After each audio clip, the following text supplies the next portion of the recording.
আসসালামু আলাইকুম এভরিওয়ান, সবাই কেমন আছেন?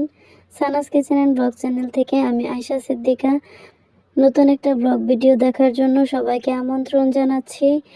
আশা করছি যে যেখান থেকে আমার ব্লগটা দেখছেন সবাই খুব ভালো আছেন, সুস্থ আছেন এবং নিরাপদে আছেন। আলহামদুলিল্লাহ, আল্লাহ তাআলার অশেষ রহমতে আমরা অনেক ভালো আছি। ঈদ উপলক্ষে ঘরের কাজে ব্যস্ততা এবং অসুস্থতা সবকিছু মিলিয়ে আজকের ব্লগটা দিতে অনেক লেট হয়ে গেল। এটা আরও অনেক দিন আগের ব্লগ। মাঝখানে আমি অনেক অসুস্থ হয়ে গিয়েছিলাম, যার জন্য ঘরের কাজ, বাচ্চা সামলানো, রান্নাবান্না করে খাওয়া দাওয়া এসবই অনেক কষ্ট হয়ে গিয়েছিল। এর মাঝখানে আসলে ভিডিও আপলোড দেওয়ার তো চিন্তাও করতে পারি না। যেহেতু এডিট করা, ভয়েস দেওয়া এগুলোর পেছনে অনেকটা সময় দিতে হয়। মোবাইল হাতে নিয়ে যে একটু চ্যানেলে ঢুকবো সেই অবস্থায়ও ছিলাম না। এখন আলহামদুলিল্লাহ পরিপূর্ণ সুস্থ হয়েছি আল্লাহর রহমতে। আর যে সমস্যাটা ছিল সেটা একদমই নেই। প্রচণ্ড ঠান্ডা লেগে গিয়েছিল, যেহেতু কিছুদিন আগে একটা নেক সার্জারি হয়েছে আমার। তো প্রচণ্ড ঠান্ডার জন্য গলাতেও সমস্যা হয়েছিল। আর এছাড়াও আরও কিছু সমস্যা ছিল যেগুলো আলহামদুলিল্লাহ এখন আর নেই। এখন আলহামদুলিল্লাহ পরিপূর্ণ সুস্থ হয়েছি। তো বাচ্চারাও আসলে একজনের পর একজন একটু অসুস্থ হয়ে গিয়েছিল, এই জ্বর ঠান্ডা আর কি। যেহেতু আবহাওয়ারও ঠিক নেই, এক সময় রোদ এক সময় বৃষ্টি। যাই হোক, এখন ভিডিও প্রসঙ্গে একটু কথা বলি। সকালবেলায় আমি ছেলের জন্য টিফিন রেডি করছিলাম। ছেলেটার প্রায় 4-5 দিন থেকে খুব জ্বর। গতকালকে জ্বরটা কমেছে, কিন্তু শরীরটা হালকা একটু দুর্বল আছে। যেহেতু এই কয়েকদিন মাদ্রাসায় যাওয়া হয়নি, তো এজন্য আজকে আমি দিয়ে এসেছিলাম। আর দেখতেই পারলেন সাজিয়ে গুছিয়ে টিফিন নিয়ে গিয়েছি, কিন্তু শুধু আঙুরগুলো খেয়েছে। আর প্যানকেকের মধ্যে একটা কামড় দিয়েছে, আর কিচ্ছু খায়নি। কলা নিয়ে গিয়েছিলাম, আমার ছেলের কলা এত পছন্দ। ও হচ্ছে ঘরে কলা থাকলে একদিনে 6 থেকে 7টা কলা খেয়ে ফেলে। আর আজকে হচ্ছে কলা একদমই ধরেও দেখেনি। শরীরটা খুব দুর্বল ছিল আর খাবারেরও রুচি ছিল না, যার জন্য পরে ওকে আমি ছুটি নিয়ে টিফিনের সময় নিয়ে চলে আসছি। টিফিনে সবকিছু ডাবল ডাবল দেখে সবাই আবার ভাববেন না যে বাচ্চার জন্য এত খাবার নিয়ে গেলে খাবে কিভাবে। আমার মেয়েকে যেহেতু নিয়ে যাই, তো দুজনের জন্যই খাবার নিতে হয় আমার। টিফিনে আসলে যতটুকু খাবার নিয়ে যায় দুজনের জন্য, ওরা হচ্ছে হাফও শেষ করতে পারে না। তো যাই হোক, আসার পর আমি হচ্ছে ছেলেকে একটু গোসল করিয়ে ফ্রেশ করে ঘুম পাড়িয়ে দিয়েছি, আর দুপুরের জন্য রান্না করছি। বাচ্চারা অসুস্থ হলে আসলে মায়েদের জন্য অনেক কষ্ট হয়ে যায়, বাচ্চাদের সেবা যত্ন আবার রান্না বান্না। আর এদিকে আমার ছেলেটা আলহামদুলিল্লাহ মাশাল্লাহ অনেক বুঝে। ওকে যদি বুঝিয়ে বলি, ও অসুস্থ থাকলেও হচ্ছে চুপচাপ শুয়ে থাকে। আর আমার মেয়েটা সুস্থ থাকলেও ও কোল ছাড়তে চায় না। এই যে এখন ছেলেটা অসুস্থ, ওকে হচ্ছে শুইয়ে মেয়েকে কোলে রাখতে হচ্ছে, এরকম একটা অবস্থা। যাই হোক, মেয়েরা এমনিতে একটু আহ্লাদি হয়, আর ভাইয়ের চেয়ে বোন ছোট হলে তো কোনো কথাই নেই। কথা বলতে বলতে পরের দিনের ভিডিওতে চলে আসলাম। সেদিন আসলে বেশি কিছু রান্না করতে পারিনি, মাছ বোনা করেছি, ওই পর্যন্তই সেদিনের ভিডিও ছিল। আর এগুলো হচ্ছে তার পরের দিনের ভিডিও। সকাল সকাল বেশ কিছু রান্না করে রাখছি দুপুরের জন্য, কারণ আজকে বাড়তি কিছু কাজ আছে, মুরগি কাটাকাটি করতে হবে। আর এই যে কিছু রান্না করে তারপর হচ্ছে ছেলের জন্য টিফিন রেডি করছি।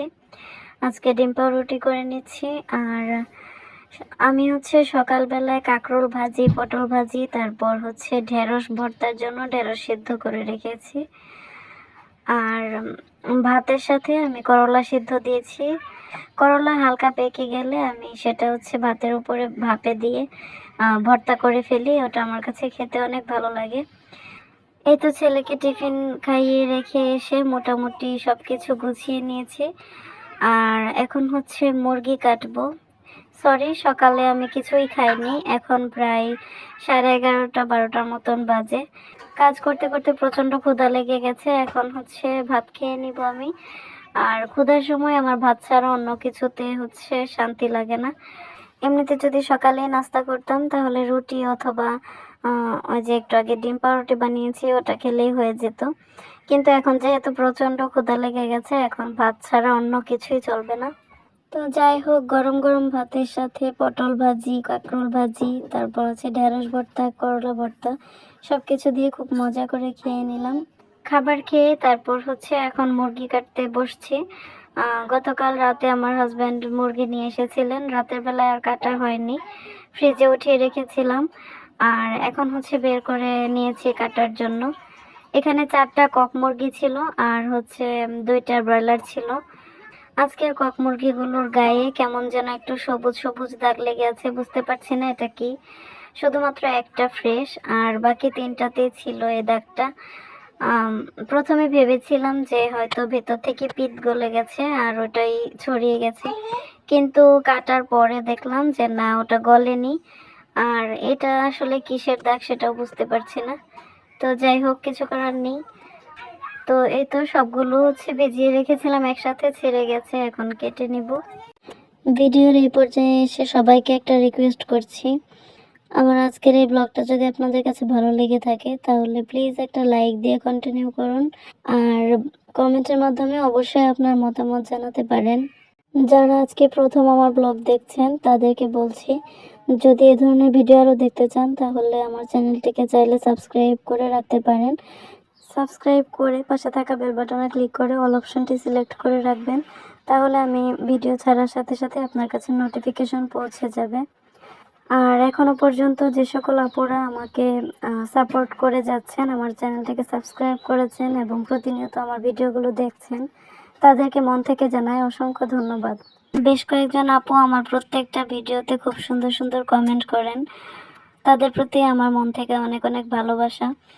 আসলে একটা ভিডিও বানাতে গেলে ভিডিও করা থেকে শুরু করে আপলোড করা পর্যন্ত অনেকটা সময় লাগে আর অনেক পরিশ্রমও হয়। আর ভিডিওটা আপলোড করার পর যখন সুন্দর একটা মন্তব্য দেখি আপনাদের, তখন আসলে মনটা অনেক ভালো হয়ে যায়। সত্যি বলতে গেলে একটা সুন্দর কমেন্ট পরবর্তী আরেকটা ব্লগ বানানোর উৎসাহ যোগায়। তো যাই হোক, কথা বলতে বলতে আমি হচ্ছে মুরগি কাটাকাটি শেষ করে ফেললাম। আমি আমার প্রয়োজন মতো ভাগ করে রেখেছি, আর আজকে অল্প কিছু রান্না করেছি দুপুরে খাওয়ার জন্য। ভাজি, ভর্তা ওইসব তো আছে, আর সাথে হচ্ছে মুরগির মাংস।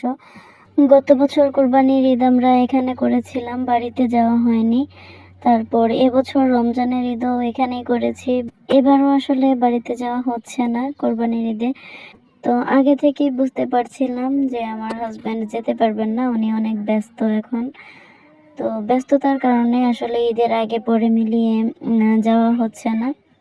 গত বছর এখানে কোরবানি দিয়েছিলাম, আর এখানে কোরবানি দিতে গিয়ে আমার একার উপর অনেক প্রেশার পড়ে গিয়েছিল, এজন্য এবছর আর কোরবানি দেওয়া হচ্ছে না।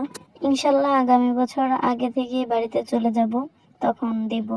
রাতের বেলায় আমার হাজব্যান্ড মাছ নিয়ে এসেছেন, 2 পদের মাছ।